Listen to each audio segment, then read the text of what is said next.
السلام علیکم۔ گاؤں کی وہ پرانی سیڑھی جس پر ہر جمعے کو ایک نوجوان لڑکی نیلے دوپٹے میں لپٹی بیٹھی نظر آتی تھی، آج بھی اپنی کہانی سنانے کو بے چین تھی۔ اینی کی آنکھوں میں ایک انتظار تھا جو سالوں سے کسی معجزے کا منتظر تھا۔ 5 سال پہلے جب ریحان نے اسے الوداع کہا تھا تو اس کی آواز میں وعدے کی گہرائی تھی۔ 2 سال اینی، بس 2 سال، اور میں تمہارے لیے سب کچھ لے کر واپس آؤں گا۔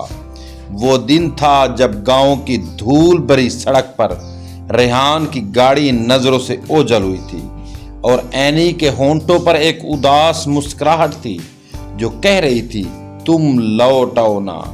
پہلے سال تو خطوط آتے رہے، ریحان کے الفاظ میں اس کی محبت کی خوشبو تھی، اس کے خوابوں کی گرمی تھی۔ ہر خط کے آخر میں وہی جملہ ہوتا، اینی تمہارا انتظار مجھے گھر لے آئے گا۔ مگر دوسرے سال کے بعد خطوط کم ہوتے گئے، پھر بالکل بند ہو گئے۔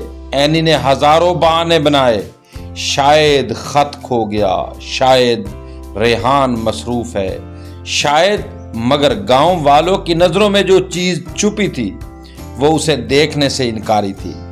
5ویں سال کی ایک صبح گاؤں کے چوپال پر ایک شور اٹھا، سنو سنو، ریحان نے وہاں ایک امیر گھرانے کی لڑکی سے شادی کر لی ہے۔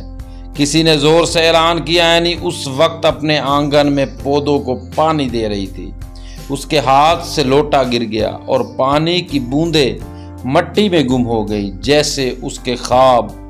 اس نے کوئی رد عمل نہیں دیا، نہ روئی نہ چیخی، بس وہ سیڑھی پر جا کر بیٹھی اور اس نے اپنا نیلا دوپٹہ اوڑھ لیا جیسے ہر جمعے کو اوڑا کرتی تھی۔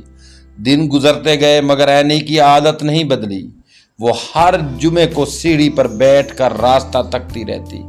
گاؤں والے کہتے اب اسے سمجھاؤ، ریحان تو کب کا بھول چکا ہوگا، مگر اینی کے دل میں ایک چنگاری تھی جو بجھنے کو تیار نہ تھی۔ کبھی کبھی رات کے سناٹے میں وہ ریحان کے آخری خط کو پڑھتی جس میں اس نے لکھا تھا، اینی زندگی ہمیشہ ہمارے منصوبے کے مطابق نہیں چلتی، مگر یاد رکھنا میری ہر خاموشی تمہارے نام ہوگی۔ پھر ایک دن جب موسم خزاں کے جھونکے گاؤں کی گلیوں میں سرسرا رہے تھے، ایک اجنبی شخص گاؤں میں داخل ہوا۔ وہ بوڑھا تھا، جھکا ہوا، اور اس کے ہاتھ میں ایک پرانا سا خط۔ اس نے اینی کا نام لیا، یہ خط ریحان کا ہے۔ وہ اب اس دنیا میں نہیں رہا۔ اینی کی سانس رک گئی۔ بوڑھے نے بتایا کہ ریحان کو بیرون ملک ایک حادثے میں شدید چوٹیں آئی تھی۔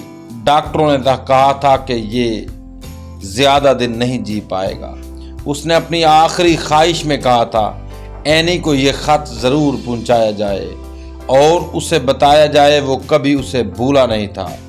اس نے جان بوجھ کر جھوٹی خبریں پھیلوائی تھی تاکہ اینی اس کے بغیر آگے بڑھ سکے۔ خط میں لکھا تھا، اینی تمہیں معلوم ہوگا میں واپس نہیں آ سکا، مگر تم جانتی ہو نا، میں ہر بار تمہاری سیڑھی پر تمہیں دیکھتا ہوں۔ نیلے دوپٹے میں میرے انتظار میں مجھے معاف کر دینا، میں نے تمہیں دکھ دیا، پر تم لوٹ آؤ نا کسی اور جہنم میں۔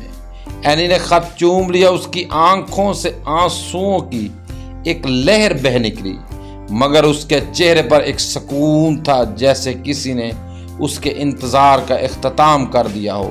اگلے جمعے کو سیڑھی پر نیلا دوپٹہ بچھا تھا مگر اینی وہاں نہیں تھی۔ گاؤں والوں نے دیکھا کہ وہ ریحان کی قبر پر بیٹھی تھی اور ہاتھوں میں وہی پرانا خط تھا۔ ہوا کے جھونکے نے اس کے بالوں سے کھیلنا شروع کر دیا جیسے کوئی کہہ رہا ہو میں لوٹ آیا ہوں۔ پیارے دوستو، اگر یہ آپ کو سٹوری اچھی لگی تو ویڈیو کو لائک ضرور کر دیں۔ اگر آپ چینل پر نہیں تو چینل کو سبسکرائب ضرور کر دیں۔ شکریہ۔